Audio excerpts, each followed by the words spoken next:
పల్నాడు జిల్లా Narasaraopet TDP MP అభ్యర్థి లావు శ్రీకృష్ణదేవరాయలు పల్నాడులో జరిగిన అరాచక దాడులు ఘటనలపై మీడియా సమావేశం ద్వారా స్పందించారు. పల్నాడులో జరిగిన ఘటనలపై వైసీపీ నేతలు సాక్షి మీడియా తప్పుడు ప్రచారం చేస్తుందని అన్నారు. ఎస్పీ కుటుంబానికి మా కుటుంబానికి లేని సంబంధాలను అంటగడుతున్నారని అన్నారు. కులం పేరుతో వర్గం పేరుతో సాక్షి తప్పుడు వార్తలు రాస్తుందన్నారు. రాష్ట్రంలో అరాచకాలను సృష్టించిన వైసీపీ నేతలు దాన్ని టీడీపీ నేతలపై రుద్దేందుకు యత్నిస్తున్నారని, అవాస్తవాలను ప్రచారం చేస్తున్నారని నర్సరావుపేట టీడీపీ ఎంపీ అభ్యర్థి లావు కృష్ణదేవరాయలు వైసీపీపై మండిపడ్డారు. కులం రంగు పులిమి అధికారులతో లేని సంబంధాలను అంటగట్టి లబ్ధి పొందేందుకు వైసీపీ నేతలు తప్పుడు ప్రచారం చేస్తున్నారని అన్నారు. ఈ అవాస్తవాలపై సిట్టి విచారణ జరిపి అసలు నిజాలను బయట పెట్టాలని కోరారు. మంగళగిరి టీడీపీ జాతీయ ప్రధాన కార్యాలయంలో ఆయన మీడియా సమావేశంలో మాట్లాడారు. ఈ పల్నాడులో జరిగిన గొడవలకి కారణం ఇదేదో ఒకసారి కాదు, దాదాపు 4-5 సార్లు ఇది సాక్షి మీడియా పేపర్లో వేయటం జరిగింది. చాలామంది ఎమ్మెల్యేలు దీని గురించి మాట్లాడటం కూడా జరిగింది. దాంట్లో మొట్టమొదటిది ఎక్కువగా మాట్లాడుతూ ఉంది ఏమిటంటే, దీని గురించి కూడా విచారణ చేయాలని సిట్టు వారిని కోరుతూ ఉన్నాం. మొట్టమొదటి మాట్లాడుతూ ఉంది ఏంటంటే, నాకు అక్కడున్న ఎస్పీ గారు ఎలక్షన్ సమయంలో బిందు మాధవ్ గారు ఎవరైతే ఉన్నారో వారికి వారి ఫ్యామిలీతో మాకు ఏదో పరిచయం ఉన్నట్లు, మేమేదో చాలా దగ్గర స్నేహితులు అన్నట్లు, వారి భార్య మా భార్య ఏదో దగ్గర స్నేహితులు అన్నట్లు ఏదో దీన్ని డెలిబరేట్గా ఈ మెసేజ్ని ఒకసారి కాదు దాదాపు 4-5 రోజులుగా దీన్ని పంపిస్తూ ఉన్నారు. ప్రతి చోట కూడా ఇది పబ్లిష్ చేస్తూ ఉన్నారు. దీన్ని సిట్టు వారిని కోరుతా ఉన్నాం, మా వైపు నుంచి క్షుణ్ణంగా పరిశీలించండి, మా కాల్ డేటా తీసి పరిశీలించండి. వాళ్ళ కాల్ డేటా మరి అధికారి కాబట్టి అది మీ చేతిలో ఉంటుంది. మా వైపు నుంచి మా కాల్ డేటా, మా చుట్టుపక్కల ఉన్న వారి కాల్ డేటా ఏదైతే ఉందో వాటిని తప్పకుండా తీసి పరిశీలించాలని చెప్పి కోరుతా ఉన్నాం. ఏదైతే ఎస్పీ బిందు మాధవ్ గారి ఫ్యామిలీ పైన ఏ విధంగా ఏదో నిరాధారమైన ఆరోపణలు చేస్తూ ఉన్నారో, ఏదో మాకు వారికి సంబంధం ఉన్నది, ఇది పూర్తి అవాస్తవం. వారి ఫ్యామిలీ మా ఫ్యామిలీ ఎప్పుడు కూడా కలిసింది లేదు, మాట్లాడింది లేదు, ఎప్పుడు కూడా ఫోన్లో కూడా మాట్లాడింది లేదు. అసలు ఆ మనిషి అనే వారి ఫ్యామిలీ వైపు నుంచి పరిచయం ఉంది కూడా లేదు. అటువంటిది ఆధారం ఏమి లేకుండా ఈ విధమైన ఆరోపణలు చేస్తూ దీన్ని జనంలోకి తీసుకువెళ్ళడానికి ప్రయత్నించడం అనేది చాలా బాధాకరమైన విషయం. దయచేసి కొద్దో గొప్ప ఏమన్నా నిజంగా ఉంటే మాట్లాడితే కరెక్టే, కానీ ఏమీ లేకుండా ఇలా మాట్లాడటం అనేది, మాట్లాడిన దాన్ని సాక్షి పేపరు సాక్షి టీవీ ఛానళ్ళు విపరీతంగా పబ్లిష్ చేయటం అనేది ఇది తప్పు. దీని గురించి దయచేసి సిట్టు వారిని కోరుతా ఉన్నా. నేను మామూలుగా అయితే ఏదో దీని గురించి తప్పించుకొని చేయొచ్చు, అలా కాకుండా నేనే సిట్టు వారిని లెటర్ రాస్తా ఉన్నా. అయ్యా, మా ఫ్యామిలీ వైపు నుంచి కానీ వాళ్ళ ఫ్యామిలీ వైపు నుంచి కానీ ఏమైనా పరిచయం ఉంటే దయచేసి ఇప్పుడు కాదు, ఈ నెల రోజుల నుంచి కాదు, గడిచిన 4-5 సంవత్సరాల నుంచి ఏమైనా పరిచయం ఉన్నా, ఇప్పుడు నేను కలిసినా, ఇప్పుడు నేను ఫోన్లో మాట్లాడినా దయచేసి అది బయట పెట్టాలని చెప్పి కోరుతా ఉన్నాను. ఇంతకంటే ఓపెన్గా ఎవరు కూడా ఛాలెంజ్ చేయలేరు, అంత ఓపెన్గా నేను ఛాలెంజ్ చేస్తూ ఉన్నాను.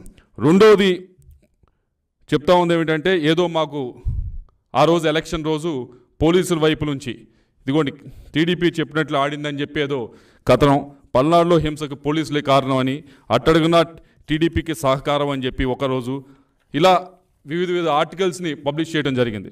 అయ్యా, మేము ఎలక్షన్స్కి 15-20 రోజుల ముందే దానికి సంబంధించిన ఆఫీసర్స్ అందరికీ కూడా ఎస్పీ గారు, ఐజీ గారు అందరినీ కూడా కలిసి మా వైపు నుంచి ఒక లెటర్ ఇవ్వడం జరిగింది. ఇదిగోండి, మేము ఐడెంటిఫై చేసిన ఈ 140 నుంచి 150 సెన్సిటివ్ బూత్స్, ఇది ఓపెన్ లెటర్, ఇదేమి దాచేది కాదు, మీరు చెక్ చేసుకోవచ్చు. ఇది నేను పబ్లిక్గా మీడియాకు కూడా ఇస్తున్నాను, యూ క్రాస్ చెక్ ఇట్. 140 నుంచి 150 బూత్స్ ఉన్నాయి, మొత్తం సెన్సిటివ్ బూత్స్ మా పార్లమెంట్లో. దీనికి సంబంధించి మీరు కొద్దిగా బందోబస్తు అనేది జాగ్రత్తగా చేయాలి అని చెప్పడం జరిగింది. చెప్పినప్పుడు ఇంకో విషయం కూడా చెప్పాం, మేము ఇవ్వటమే కాదు అటువైపు పార్టీ వాళ్ళు కూడా ఇస్తారు, ఒక 140, 150 ఈ 300 బూత్స్ని మీరు సరిగ్గా మ్యాన్ చేస్తే చాలు, ఇక్కడ ఎటువంటి ఇబ్బందికరమైన సంఘటనలు జరగవు, ఎటువంటి వైలెన్స్ జరగదని చెప్పి మేము ఇవ్వటం జరిగింది.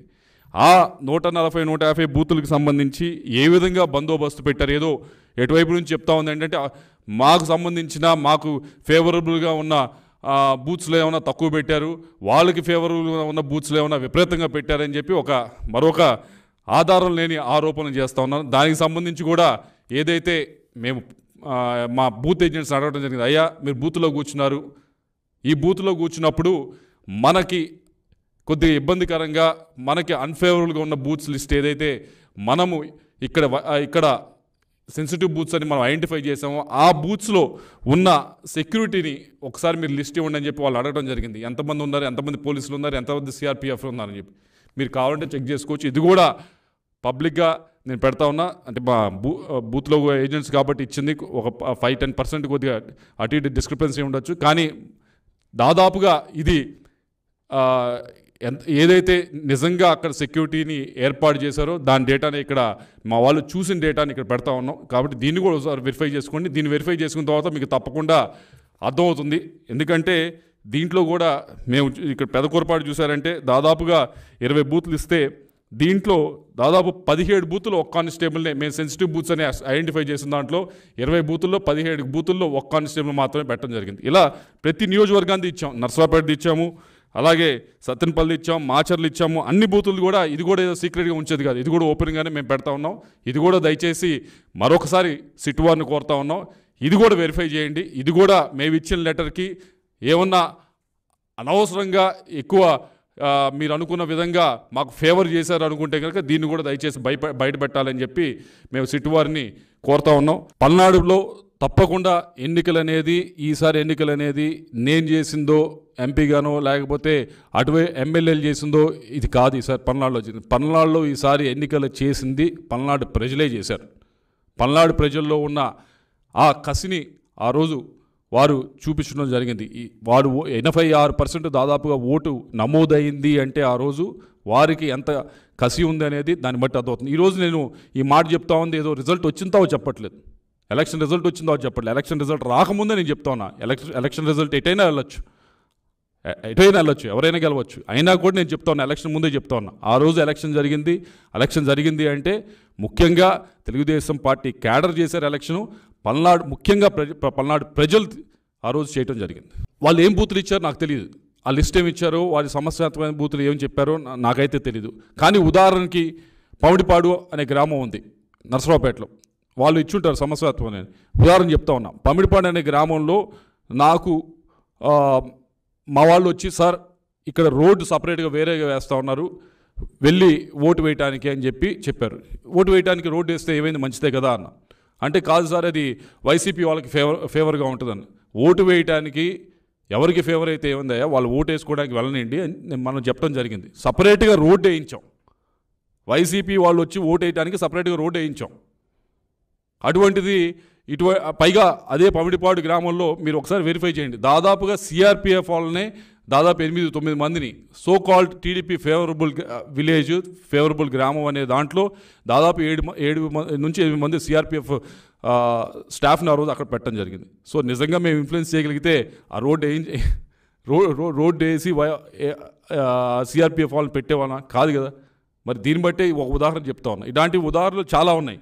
ఉదాహరణకి ఏదో మాచర్లో టీడీపీ ఫేవర్ ఉన్న గ్రామాల్లో ఏదో అయిపోయింది అపోహ చేస్తూ ఉన్నారు. నిజంగా టీడీపీ ఉన్న గ్రామాల్లోనే అయింది అనుకుంటే ఏదో ఒక కులానికి సంబంధించిన గ్రామాల్లో అయినాయి అని చెప్తా ఉన్నారు. మరి అలా అనుకుంటే మరి రెంటాల, కండ్లగుంట,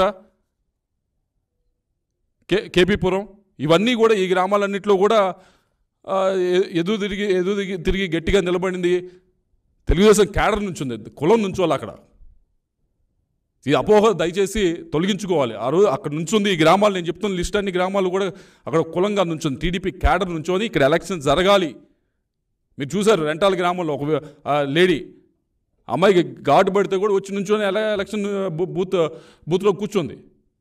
మరి దీనికి కులాన్ని ఆపాదించడం లేకపోతే ఇంకోటి చేయడం అనేది చాలా దుర్మార్గమైన విషయం ఇది. నేను ముందుగా ఇద్దరికి కూడా ఎలక్షన్ కమిషన్కి దీని మీద రిప్రజెంటేషన్ ఇవ్వబోతా ఉన్నాం. అలాగే ఎవరైతే సిట్ వేశారో వాడికి బ్రిజ్లాల్ అనుకుంటా, ఆయనకు కూడా మేము రిప్రజెంటేషన్ చేయబోతా ఉన్నాం. ముందుగా మీరు దయచేసి దీంట్లోకి క్షుణ్ణంగా వెళ్ళి ఇంత డ్యామేజ్డ్గా మా పైన ఇలా రోజు కూడా వ్యక్తిగత హననం చేయడానికి ప్రయత్నిస్తూ ఉన్నారు. కులాన్ని ఆపాదించో లేకపోతే ఆఫీసర్స్ని ఇన్ఫ్లుయెన్స్ చేసామని చెప్పో ఇలా ఈ విధంగా రాస్తూ ఉన్నారు. ఇది క్షుణ్ణంగా పరిశీలించి ఇది పబ్లిక్లో తీసుకురామని చెప్తా ఉన్నాం. వన్స్ పబ్లిక్లోకి వచ్చిన తర్వాత మాత్రం తప్పకుండా దానిపైన నేను వేయవలసిన కేసు తప్పకుండా ఏదైతే పరువు నష్టదావా వేయాలో ఇంకోటి వేయాలో ఆలోచించి మా లాయర్స్తో మాట్లాడి తప్పకుండా చేస్తాం. అది నేను కలిసేది ఉంది, ఈరోజు కలిసేది ఉంది. ముందు ఏదైతే ఈరోజు ఇక్కడ ఇది అయిన తర్వాత ఎలక్షన్ కమిషన్ కలిసేది ఉంది, దాని తర్వాత సిట్ని కలిసేది ఉంది. వారికి కూడా ఇది పెట్టి దీన్ని లోతులోకి వెళ్ళమని చెప్పి కోరతం జరుగుతూ ఉంది. నిన్న అంబటి రాంబాబు గారు కలిసి ఆయన కూడా ఆయన రిప్రజెంటేషన్ ఆయన ఇచ్చారు. మా వైపు నుంచి కూడా మేము రిప్రజెంటేషన్ ఇవ్వడానికి రెడీగా ఉన్నాం. ఈరోజు ఇచ్చేది ఉంది.